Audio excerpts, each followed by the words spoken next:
Coming up on Talking Points, Trump continues to slash federal spending, how it's impacting the New York State region. Plus, Senate confirmations continue on Capitol Hill, what Trump's cabinet currently looks like. And charges dropped. New York Mayor Eric Adams is free of a corruption case, how federal prosecutors are responding. Talking Points starts right now.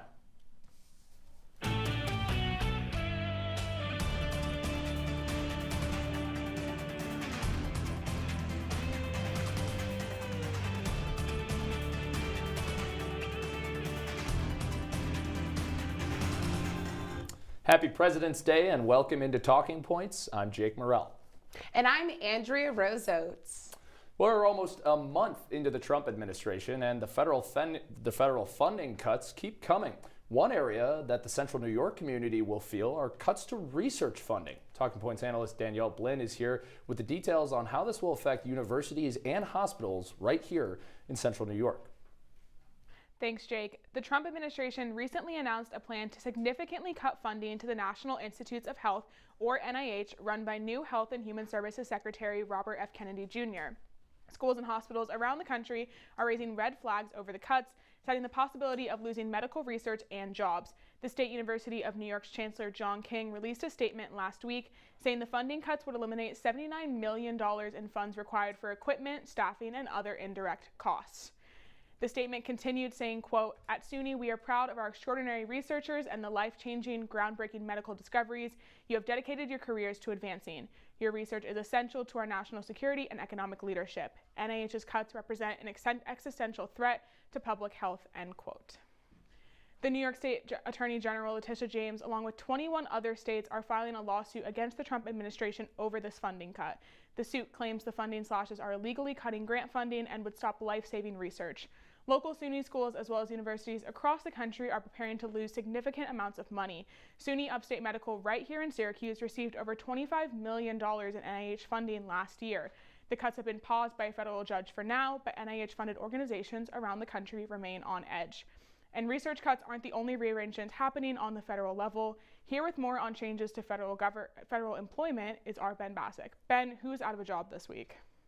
Yeah, Danielle, over 1,000 probationary non-union veteran affairs workers have been laid off this week as the Trump administration and Elon Musk continue those efforts to cut government waste.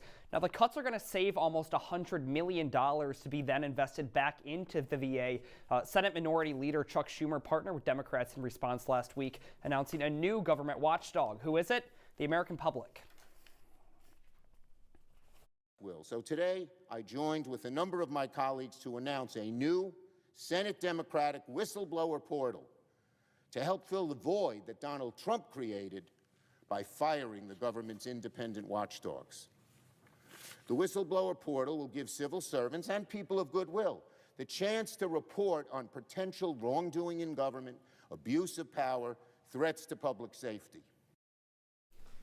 Danielle Blinn and Ben Bassick join us at the desk today. Thank you both. So, Ben, among cuts to the government, the workforce also says we allow for a temporary funding freeze and cuts to grant programs. How are these changes affecting employees, businesses, and even students right here in the Central New York area? Yeah, we'll take those kind of one by one, starting with employees. Who's getting cut here? Those are going to be probationary employees, so people with less than 1 or 2 years of service. They're not protected by those civil service protections, and they're non-bargaining, non-union employees as well, so not part of any local or national bargaining or union associations. That equates to about 3% of the $2.3 million civilian workforce that have taken a buyout offered by the Trump administration.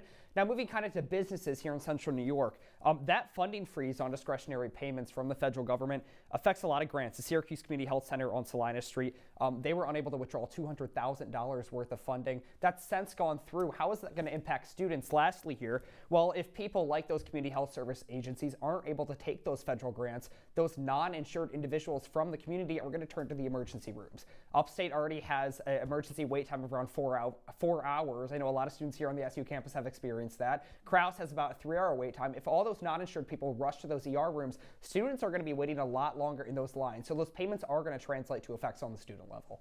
And Ben, those discretionary grants are the only thing on the chopping block. Danielle, I want to bring you in here. How much of the NIH funding that's getting cut involves overhead costs versus direct costs? Yeah, so I think let's explain kind of how those indirect costs work. So if Syracuse has $1 million grant and they have a 50% indirect cost rate, that means they're getting an extra $500,000 per grant for a total of $1.5 million per grant. So basically, if this new law would have capped the indirect cost at 15%, meaning that on $1 million grant, if Syracuse has one, they would only get $150,000. That's a pretty significant cut.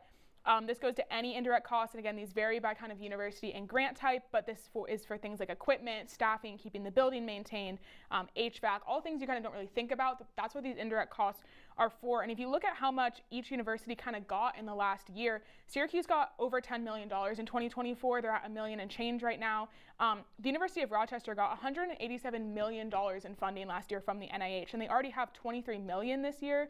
And then RIT, also in this area, got over $5 million in NIH funding in 2024. So definitely a lot of money to be lost based off how kind of these indirect cost rates will play out if the cap does continue to be at 15%. Well, Daniela and Ben, thank you so much. When we return, we will break down who will be next to be confirmed into Trump's cabinet. Stay tuned.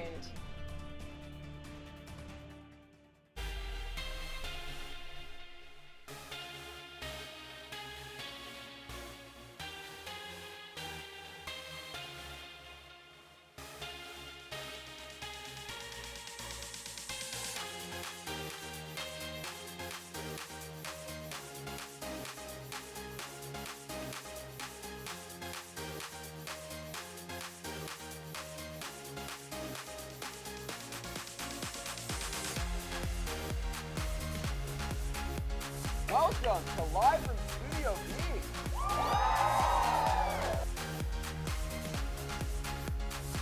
Welcome to another episode of Culturally and Technically Legal. Previously on Survivor. Welcome back to the Esports Juice Box, where we break down this week's esports news into digestible sizes for easy consumption.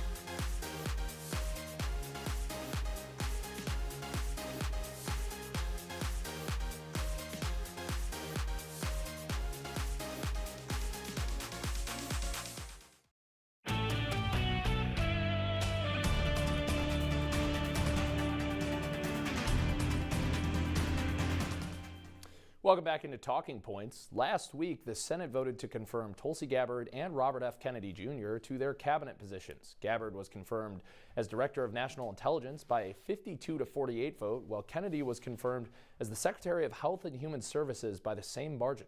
Talking Points analyst Ethan Kraut joins us now with more. Ethan? Yeah, thanks, Jake. After speculations that Gabbard and Kennedy would possibly be the two most difficult of Trump's nominations to clear the Senate, both received the necessary votes to be sworn into their positions. Let's start by taking a look at Tulsi Gabbard. The former Democratic Congresswoman turned Republican overcame a number of controversial views and past actions that arose during her confirmation process. The Republican senators wrestled with a list of concerns, including her lack of support for Ukraine, her 2017 meeting with former Syrian President Bashar al-Assad, and her past support for Edward Snowden, a former NSA intelligence contractor who leaked classified documents and later became a Russian citizen. The vote was mostly along party lines, with the exception of Republican Mitch McConnell, who voted against Gabbard's nomination. The former Republican Senate leader explained his reasons for voting no in a statement, saying, quote, "The nation should not have to worry that the intelligence assessments the president receives are tainted by the Director of National Intelligence with a history of alarming lapses in judgment," end quote. McConnell was also the only Republican to vote against RFK Jr. McConnell, a childhood polio survivor, said he has seen vaccines save millions of lives, and he will not condone the relitigation of proven cures. While Kennedy stated during his hearing that he was not anti-vaccine, he was unwilling to declare vaccines as safe and effective. Hours after his confirmation, RFK announced plans to launch a program that will closely monitor vaccine side effects. One of the key votes to get Kennedy across the finish line was Louisiana Republican and former doctor Bill Cassidy. Cassidy explained why he decided to vote in favor of Kennedy. I've assessed it as I would assess a patient as a physician. Ultimately, restoring trust in our public health institution is too important, and I think Mr. Kennedy can help get that done. Now, both Kennedy and Gabbard will use their roles to implement the Trump administration's agenda. Now, some of President Trump's cabinet picks are still undergoing confirmation process. Talking Points analyst Megan Acker is here to tell us more about that. Megan? Thank you, Ethan. Kash Patel, Trump's pick for FBI director, is on his way to being confirmed after passing through the Senate Judiciary Committee. The 12 to 10 party line vote has been subject to much outrage from Democrats who say that Patel's history of anti-establishment remarks should have prevented him from taking on the role.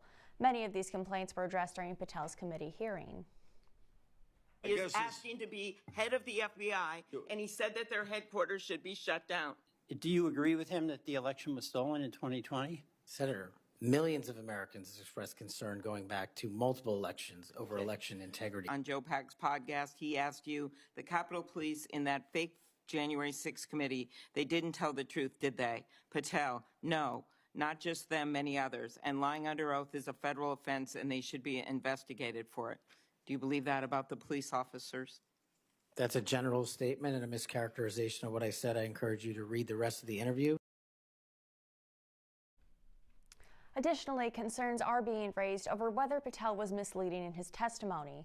Senator Dick Durbin is leading the charge, requesting the Inspector General investigate Patel over reports that he has been working with current Department of Justice officials and, quote, directing the ongoing purge of career civil servants at the FBI, end quote. Durbin asserts that this is a retaliatory effort against the thousands of agents who worked on investigations concerning the January 6th riot. If true, this would directly contradict Patel's testimony in committee. Are you aware of any plans or discussions to punish in any way, including termination, FBI agents or personnel associated with Trump investigations? Yes or no? I am not aware of that, Thank you. Senator. Say that he will reform the FBI. Many Republicans in Washington have expressed that they feel the Bureau was used by the Biden administration to advance partisan initiatives, naming the infamous Mar-a-Lago raid as a tipping point. Patel was a staffer during Trump's last administration and involved in the writing of the Nunes memo, which claimed the FBI showed bias against Trump's campaign. Patel could be confirmed in the Senate as early as next week, which would appoint him as the FBI director for the next 10 years. I want to welcome both Megan and Ethan to the desk here, and I want to talk about some of the confirmation hearings that we're going to see coming up this week. I want to start with Howard Lutnick, who is, of course, the financier and real estate guy who is now going through confirmation hearings for the Secretary of Commerce. Megan, you want to jump in and talk to us a little bit about what we can expect to see this week out of those hearings? Yeah, absolutely. So I think Lutnick is sort of an interesting case because he is set up to have a lot more bipartisan support than some of these more controversial cabinet picks. He seemed to defend the tariffs that Trump is setting up, especially the reciprocal tariffs, which will definitely be sort of point of contention between him and some of the Democrats in the Senate. But he's also supported Biden's CHIPS Act, which we all are familiar with here with the Micron plant being built. He's also voiced support for broadband internet for low-income communities. So I think he's definitely a little bit of a safer choice for the position. Absolutely, and I think one interesting thing that we'll see is most of the conversation will focus on tariffs, but Lutnick, even though he's in support of those tariffs, which would usually be seen as radical in any other presidential administration, any other year that we'd be watching confirmation hearings, it really seems like his backdrop with someone like Tulsi Gabbard, someone like RFK Jr., and someone like Linda McMahon, who we'll talk about, he seems to be more bipartisan just because he agrees with these things that were passed with bipartisan efforts, like the CHIPS Act and like funding for broadband and rural communities. Ethan, you got anything else on that? Yeah, I mean, a lot of these things that he is in favor of is some of the key issues that were part of the Democrats' campaign in 2024. So you would not be shocked to see some Democratic votes maybe. But as you mentioned, Linda McMahon, you said was a little more controversial than Howard Lutnick. She was going to get past the Senate as of now unless we see any new developments coming. She's going to get probably every Republican vote In her confirmations hearing, she was a little more tame than you'd expect from a Republican appointed by Trump, especially with the way they're attacking the Department of Education. She said that it would take an act of Congress to shut down the department, which nowadays is somewhat controversial in today's Republican Party. However, she did offer to move programs to different departments throughout the federal bureaucracy, which would entail essentially making the Department of Education, it would still exist, but it will have no real function other than just being a building, essentially.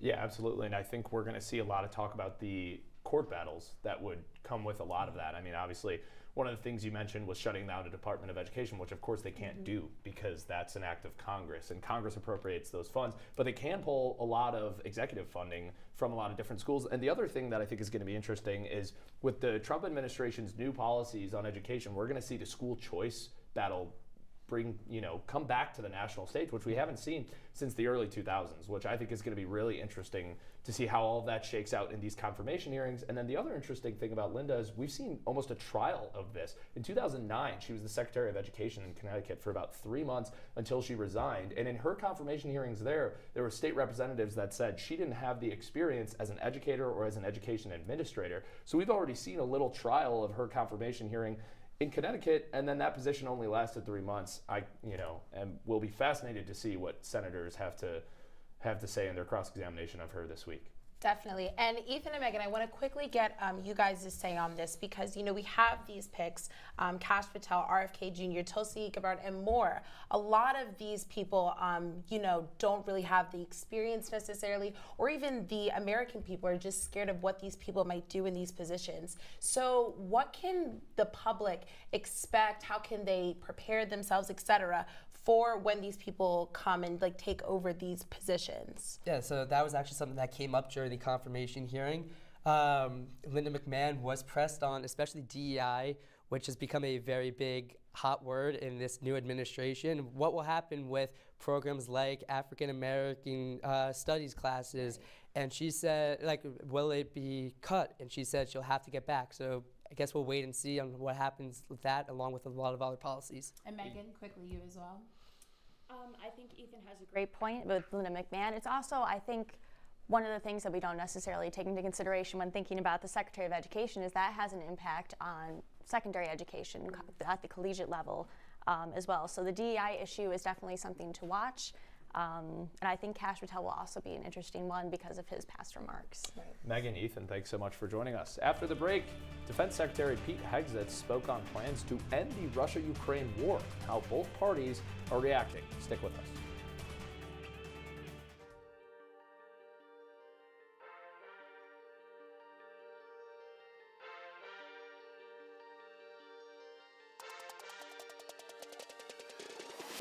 Welcome back to this week's episode of the Sideline Squeeze. I'm Victoria Daly. And I'm Lindsay Aarons. Jumping right into Thursday night football, the Commanders took on the Eagles last night. 3-0 the last 3 games. Virginia Tech is coming to the Dome tomorrow. Fran Brown has just totally changed the culture of Syracuse football for the better. September 14th at the T-Mobile Arena in Las Vegas, we have a big fight card. Mikey, it's Canelo Alvarez versus Edgar Berlanga. The Eagles completely clicked on all cylinders in this second half. Let's go to the finals predictions. What are you thinking? I'm going Liberty and Sun, and I'm going Liberty taking it home this year. On Bones Jones really kept his heavyweight here. I mean, a pure dominant TKO. With November comes playoff time for women's soccer. That means the ACC tournament is in full swing, and the NWSL playoffs are not too far behind. She's dominant in the paint. She scores in the paint. We know that she's aggressive. She littles everybody. But what does the perimeter look like? It was a solid season for the Orange. I mean, like you said, 13-7 on the season, 4-4 in conference play. You got Cameron Breen, you got Rakia Jackson. You just need somebody at that guard spot that look thin in that area. That could be a dangerous trio in the WNBA.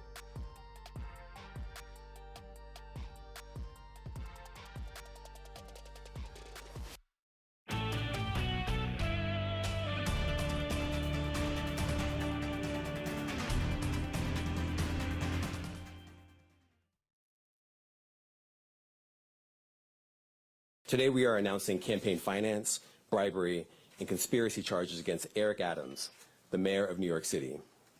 As the indictment alleges, Mayor Adams engaged in a long-running conspiracy in which he solicited and knowingly accepted illegal campaign contributions from foreign donors and corporations.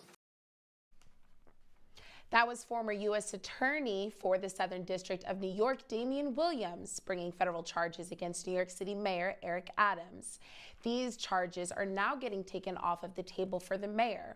Talking Points analyst Peter Barry has more on the ongoing situation. Hey Andy, just last week, the department led by Attorney General Pam Bondi moved to dismiss the 5 corruption charges brought against New York City Mayor Eric Adams. Several Justice Department prosecutors resigned in response to prevent themselves from being the ones to overturn what federal prosecutors have done. Today, 4 deputy mayors to Adams also resigned, adding more turmoil in New York City. But to understand how we got to this place, we have to look back to last September when Adams got indicted on charges that he was allegedly working closely with the Turkish government. We are not surprised. We expected this. This is not surprising to us at all. Adams was unfazed by these charges and went a Trump route, using it as a political badge of honor, and that someone was out to get him. Trump foreshadowed his plan at the Al Smith dinner back in October. They've gone after me, Mr. Mayor. You're peanuts compared to what they've done to me. And you're going to be okay. Now, with these charges in the process of being dropped, the White House has immense pull in Gracie Mansion. The ICE director Tom Homan and Mayor Adams went on Fox and Friends last week talking about how quote-unquote silly the corruption charges were. Homan hinted at the fact that Adams will pay a price if he stepped out of the line and did not turn over illegal immigrants. Homan said, quote, "If he doesn't come through, I'll be back in New York City and we won't be sitting on the couch. I'll be in his office, up his butt, saying where the hell is the agreement we came to," end quote. There have been numerous calls from lawmakers across the aisle for Adams to step down from his mayoral position. But with less than a year left in his first term and the charges being dropped, it gives him new life and even a chance to win a Democratic primary in June with ranked choice voting. So Peter, what is the future for New York City politically? See, New York City, a lot of the voters there did not vote for the Trump agenda, but they're going to get a part of the Trump agenda through Mayor Adams. But it's never too early to look at the primary challengers here. A familiar name, there's 8 candidates. A familiar name, former Governor Andrew Cuomo, is trying to make a political comeback. According to an Emerson College poll, he is leading the charge with 33%, with incumbent Mayor Adams in a faraway second. But this June 24th primary is really going to be a tumultuous time for New York City. Andy and Jake, I'm going to send it back to you guys. Interesting stuff from the Big Apple, Peter. Thank you. Defense Secretary Pete Hegseth announced the United States plans to end the Russia-Ukraine war through negotiations with President Putin happening this week. His comments about Ukraine's borders, however, sparked concern from both Democrats and Republicans. Joining us in studio to talk more about Hegseth's press conference is Talking Points analyst Drew Matiasic. Thanks, Jake. That's right. In one of his first big announcements since being confirmed by the Senate, Secretary Hegseth announced the Trump administration's plans to end the Russia-Ukraine war, which included plans that Trump has been preaching for years, such as ending U.S. aid to Ukraine and encouraging Europe to give more aid in the United States' absence. But what really concerned both Republicans and Democrats last week was Hegseth's comments regarding NATO membership and the issue of Ukraine's borders. Let's take a look. To be clear, as part of any security guarantee, there will not be U.S. troops deployed to Ukraine. But we must start by recognizing that returning to Ukraine's pre-2014 borders is an unrealistic objective. Chasing this illusionary goal will only prolong the war and cause more suffering. Hegseth also said in his press conference that NATO membership is not a realistic outcome at the negotiating table, and that if there are any peacekeepers in Ukraine, it will not be under the watch of NATO and Article 5 of the Charter. Republican Senator Roger Wicker from the Ruby Red state of Mississippi and staunch supporter of Ukraine said that Hegseth made a rookie mistake in stating his concessions before he reaches the negotiating table with Russia. Ukrainian President Volodymyr Zelensky wrote on X Saturday saying no decisions about Ukraine without Ukraine, no decisions about Europe without Europe. Europe must have a seat at the table when decisions about its future are made, Anything else is nothing.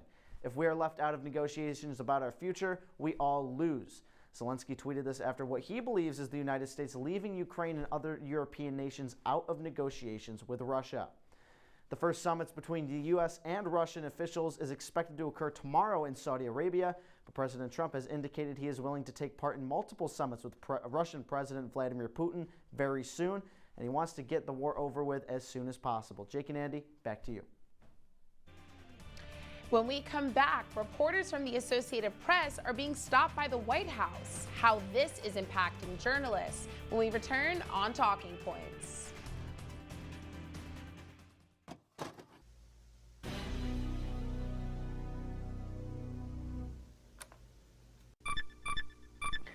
Welcome back to the Esports Juice Box, where we break down this week's esports news into digestible sizes for you. With the end of CSGO and the release of Counter-Strike 2. Welcome back to the Esports Juice Box, where we break down this week's esports news into digestible sizes for your easy consumption.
Welcome back into Talking Points. Tensions between the Associated Press and the White House hit a boiling point today. A reporter was stopped from boarding Air Force One following the news agency's stance on how to refer to the Gulf of Mexico.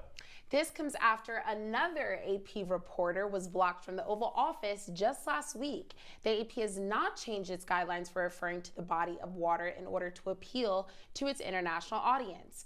AP reporters retain credentials to the White House but cannot attend press pool events. Now, Jake, I think this is very interesting, especially because, the White House is standing very firm on its position that it will grant access to them for certain rights, for certain privileges. But at the end of the day, they believe that the AP is disseminating misinformation, the gold standard, as we called it right before we went back on air. So what do you think about this? I think it's interesting. I don't think it's entirely surprising, right? Trump's whole MO for the past decade now, it's been 10 years since he rolled down that golden escalator. His whole MO has been going after journalists, and not just the ones that you would expect. It's not just the MSNBC journalists who are known to be liberals and who are essentially political pundits. He's gone after reporters who are known to be just regular reporters, who are bipartisan, who do not have a swing in their coverage. And he's done this ever since he called Katie Tur, little Katie, at that one Miami rally in 2015. It's been 10 years. This is a culmination of 10 years of Trump sort of changing the media environment around him and the media environment in the United States. And now him doing something as, pretty much unprecedented as banning the AP from the White House press pool. Yes. It's not surprising, but it is a little concerning to think that the gold standard of reporting and an organization that has pretty much never been accused of having a partisan sway is now banned from the press pool because of the Gulf of America thing. Right. Right? Like, it just shows how it seems so unserious. You would think that he would say something like, oh, they're reporting on my, felony conviction, and that was a sham. But it ended up, the boiling point ended up being the Gulf of America thing. I could not believe that. And you wonder within these next 4 years, how is our media going to change? Press freedom and the potential consequences of government influence as well. I think it's a very scary time, especially us as, growing journalists ourselves. themselves. You know, it's just definitely teaching us a lesson, I think, and these next 4 years are definitely going to show that with the media. Yeah, and we've also seen threats to PBS and NPR, which are federally funded news organizations and have been around forever. So it'll be interesting to see how all of that shakes out. But that's all the time we have for you on this episode of Talking Points. Be sure to follow us on Twitter and Instagram at CitrusTV News and like us on Facebook. I'm Jake Morel. And I'm Andrea-Rose Oates. Have a great night, Syracuse.